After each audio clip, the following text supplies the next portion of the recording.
Let me start with a question that might land sharper than you expect. If I took away all your achievements, who would you be? Not what you've done, not what you've earned, not what others admire about you. Just you without the trophies, the titles, the likes, the degrees, the resume, the applause. Would you still feel valuable? That question right there is the one most of us spend our entire lives avoiding. And yet, it defines the quality of our inner world more than anything else. Because whether we realize it or not, most of us are caught in a silent, unrelenting contract with the world. A contract that says, if I achieve, I matter. If I fail, I disappear. And in this video, we're going to tear that contract up. Not with vague affirmations or feel-good slogans, but with real, logical, life-altering clarity. We're going to walk straight into the fire of this question: why do we let achievements define our self-worth? And we're going to come out on the other side with something stronger than approval, something more lasting than success, something the world can't give you and can never take away. Let's begin where it hurts. If you've ever felt like you're only as good as your last win, you're not alone. If you've ever spiraled into self-doubt after a failure, felt invisible when no one noticed your effort, or spiraled when someone else's success outshined yours, welcome. Click subscribe to this channel to get more topics you love. You're human. But more importantly, you're caught in a philosophical illusion that has shaped modern life, culture, and even our inner definition of self. The illusion that achievement equals identity, that what you do is who you are. It sounds harmless, even logical. After all, effort matters. Success feels good. Recognition fuels progress.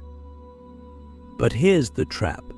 When your identity is built on achievement, your worth becomes conditional. And anything conditional is fragile. This is where the suffering begins. Because in a world obsessed with output, we start believing that our value is tied to performance.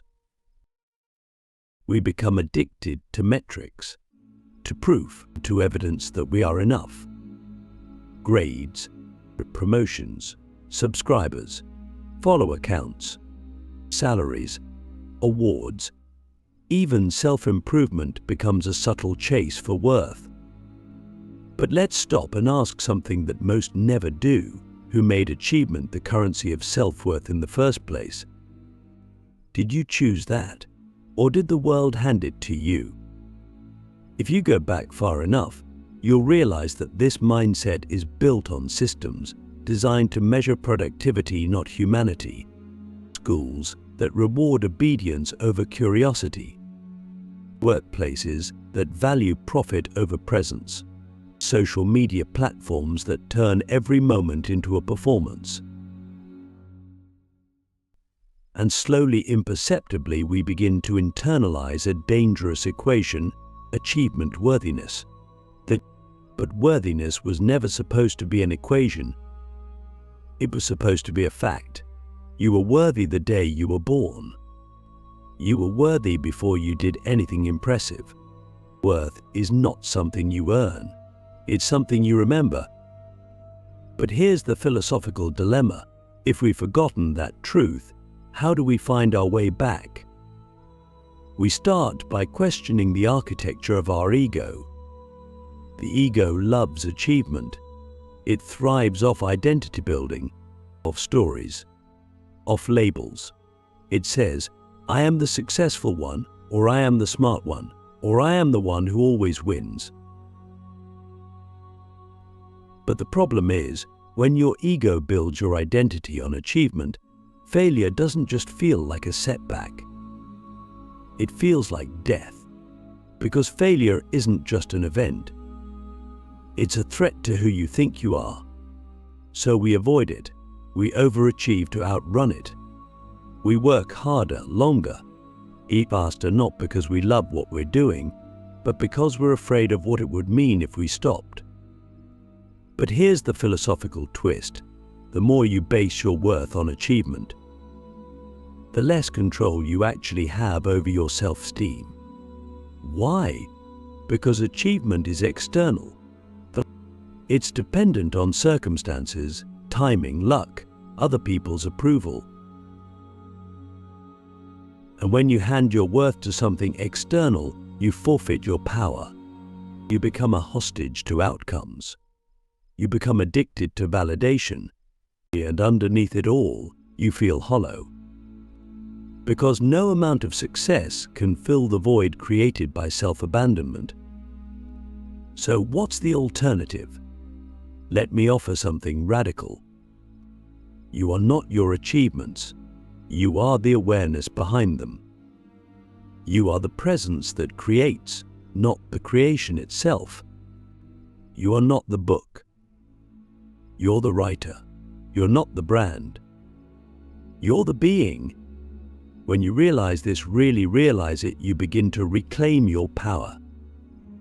You begin to hold success lightly, not desperately. You can pursue excellence without using it as a weapon against your own soul. You can fail and not collapse, because your worth is not at stake. And that changes everything. But here's where it gets even deeper. Let's say you've achieved a lot. Let's say people admire you. You've built something meaningful. You've accomplished things that most people dream of. Ask yourself, why doesn't it always feel like enough? Why do you still feel the need to prove yourself? Why do you still feel anxious or empty or afraid? Because achieving outwardly doesn't guarantee peace inwardly. Because worth was never meant to be proven. It was meant to be lived. And if you don't feel worthy at the core, no achievement will ever be enough. So how do we shift? How do we stop letting achievements define our self-worth? We start by breaking the illusion of identity. We start by asking, who am I without the applause? Who am I when I'm alone? Who am I when I'm not performing? Who am I when no one is watching? These questions aren't easy. They're disorienting, but they're essential. Because once you peel back the layers of achievement, you meet someone you may have forgotten. The real you. The you that existed before the achievements. The you that will still be here when they're gone. That you is constant. That you doesn't need to be impressive to be valuable. And here's the wild thing: when you stop trying to prove your worth, people feel it. They trust you more. You become magnetic, not because you're achieving more, but because you're radiating something rare: authenticity, presence, groundedness. That's what people are really drawn to. Not your resume, not your status, your being.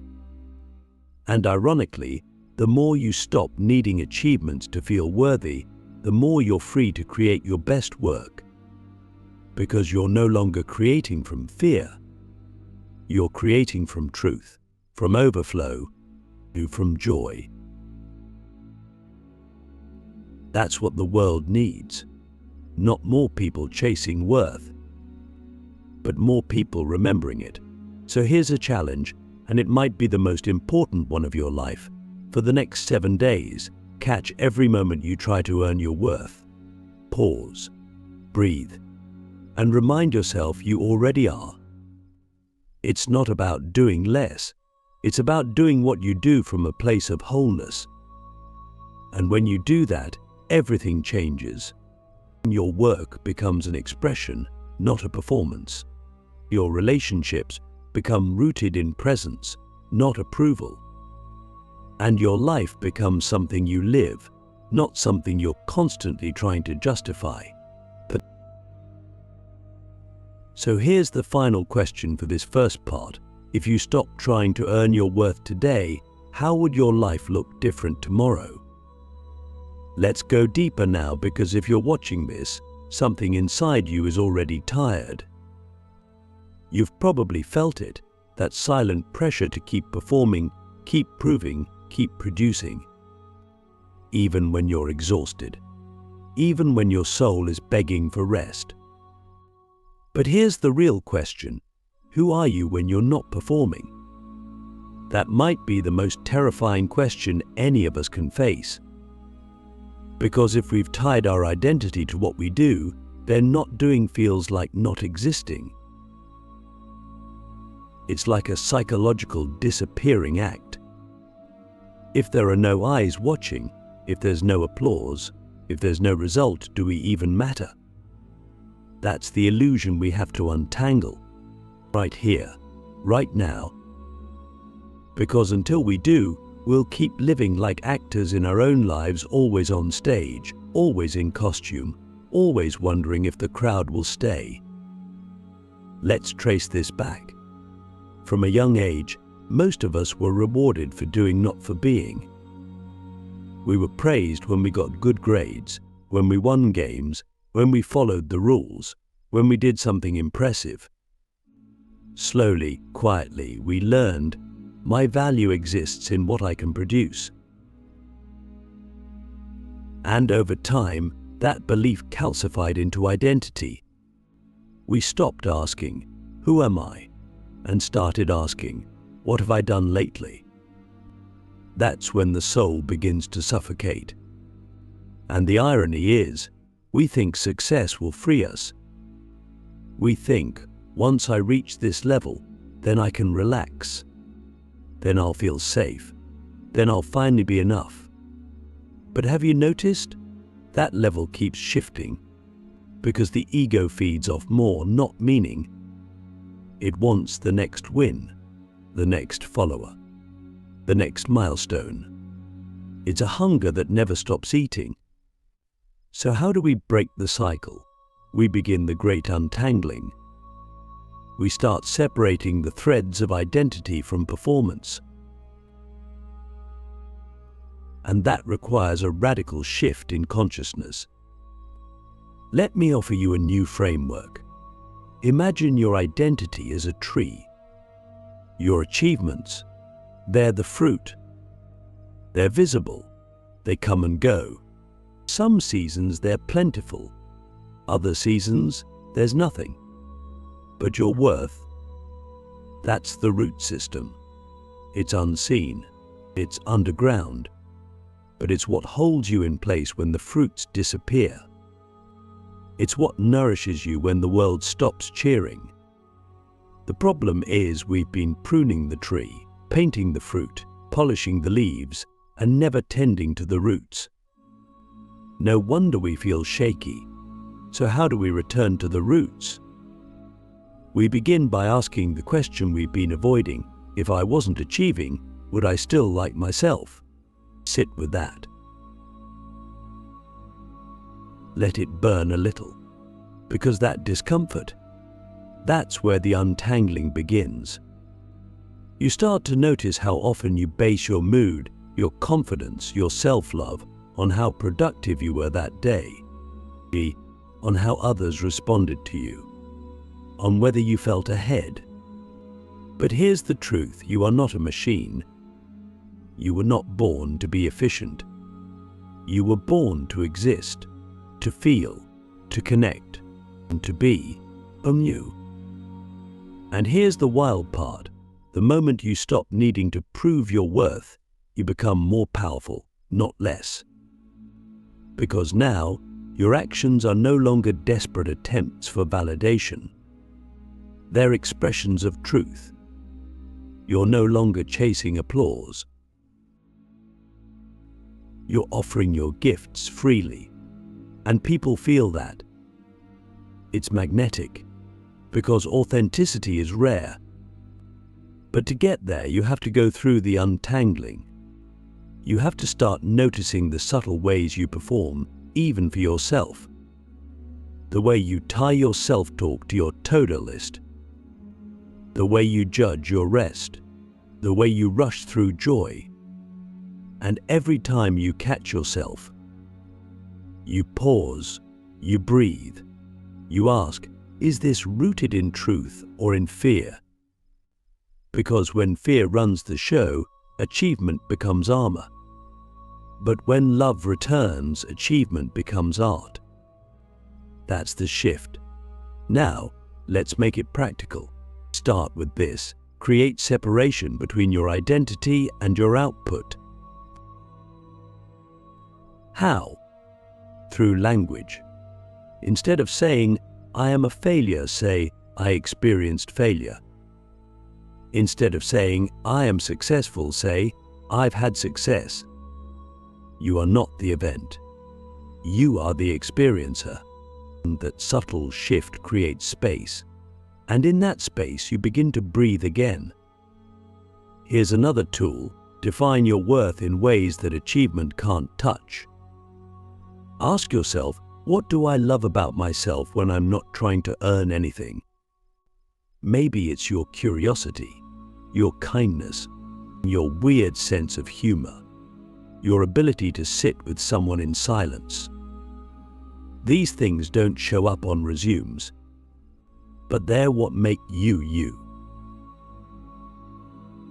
They're not impressive, they're intimate, and intimacy, not applause, is the doorway to real self-worth. But let's not pretend this is easy. This is identity surgery. It's pulling out the wires of conditional love and rewiring them with something more honest.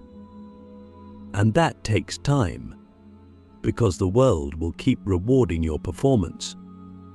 It will keep clapping when you grind, and it will keep scrolling past your stillness.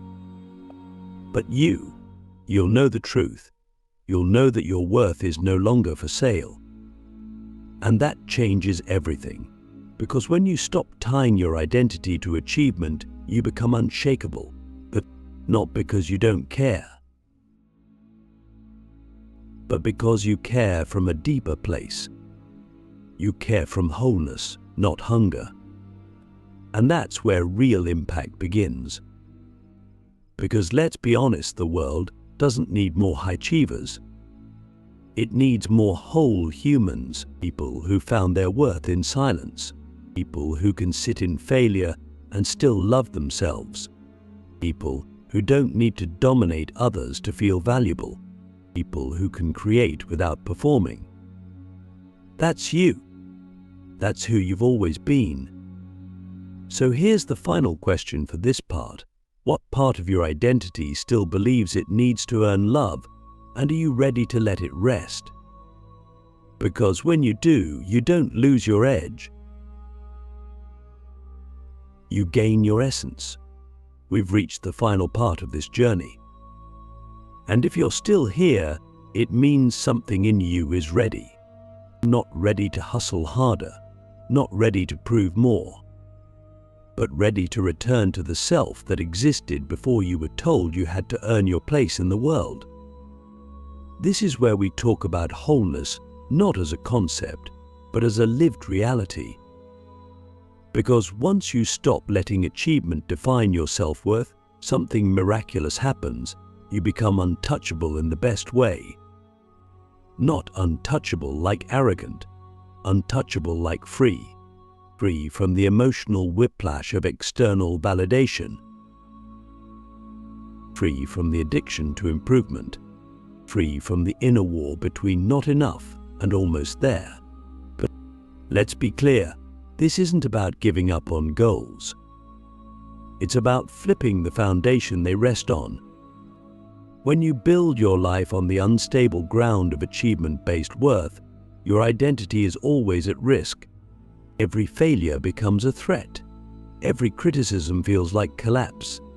Every pause feels like falling behind. But when your worth is rooted in wholeness, everything changes. You can fail and still feel full. You can rest and still feel radiant. You can slow down and still feel sacred. because your value no longer comes from what you do. It radiates from who you are. Now let's get concrete. What does living from wholeness actually look like? It starts with presence. When you're not obsessed with proving or performing, you can actually be here fully. You can listen without waiting to respond. You can create without trying to impress. You can walk into a room without scanning it for approval. Presence is power, and it only shows up when you stop outsourcing your worth. It continues with integrity. When your worth isn't on the line, you stop bending yourself to fit what others want. You stop people-pleasing. You stop chasing roles that were never yours to play. You start telling the truth. You start honoring your no. You start doing what's aligned, not what's applauded. And you start becoming someone you trust. That trust, that's the foundation of all confidence. Not the confidence of I can do anything, but the deeper confidence of even if I fail, I'm still whole. From there, you begin to touch everything differently. Your relationships shift. You're no longer looking for people to complete you. You're no longer using others as mirrors to reflect your value back to you. You're showing up whole, which means you can finally love and be loved without the performance. Your creativity deepens. When you're not creating for applause, you're free to create from your core. Your art becomes richer. Your voice becomes clearer. Your ideas become bolder because they're not filtered through the lens of will they like this. Your work transforms. You're no longer trapped in the cycle of burnout and proving. You can pursue excellence without self-abandoning. You can set boundaries without guilt. You can lead with heart, not just hustle. And most importantly, your inner world becomes a place of peace. Not because everything is perfect, but because you've stopped waging war against yourself. To live from wholeness is to no longer see yourself as a problem to be solved. Let that sink in. What if you're not broken? What if you never were? What if all the chasing, all the proving, all the achieving was just a response to a lie you no longer have to believe? The lie that you're not enough. But here's what's true. You are already enough. Not because you've done something impressive, but because you exist, and existence is inherently sacred. That's not just poetic, it's philosophical. The Stoics believed that virtue was the only true good, and that external things, success, wealth, recognition, were indifferent. What mattered most was how you lived. The Buddhists teach that attachment is the root of suffering, and when we attach our identity to anything impermanent, we suffer when it inevitably changes. And modern psychology confirms it. People who tie their self-worth to achievement suffer more anxiety, depression, and burnout than those who base it on internal values. So the data is in. The wisdom is clear. The experience is universal. Now the question is, will you let go? Will you let go of the identity built on performance? Will you let go of the need to earn your place? Will you let go of the story that says you only matter when you're winning? Because what's waiting on the other side is life. Full, free, whole. And the beautiful irony is this: the less you try to prove your worth, the more the world reflects it back to you. Not because you've manipulated it, but because you've aligned with truth. And truth doesn't need to shout, it just is. So here's the final question, the one that could change everything if you stopped trying to be enough and simply lived as if you already were. What would become possible? Let that question live in you. Let it guide your choices. Let it reshape your relationship to achievement, to ambition, to failure, to yourself. Because when you stop letting achievements define your self-worth, you don't become less. You become real, and that's who the world needs now more than ever. Real people, whole people, people who remember that their value was never up for debate, that their existence is their evidence, and that they are already always enough. This is how you stop letting achievements define your self-worth. This is the life-changing shift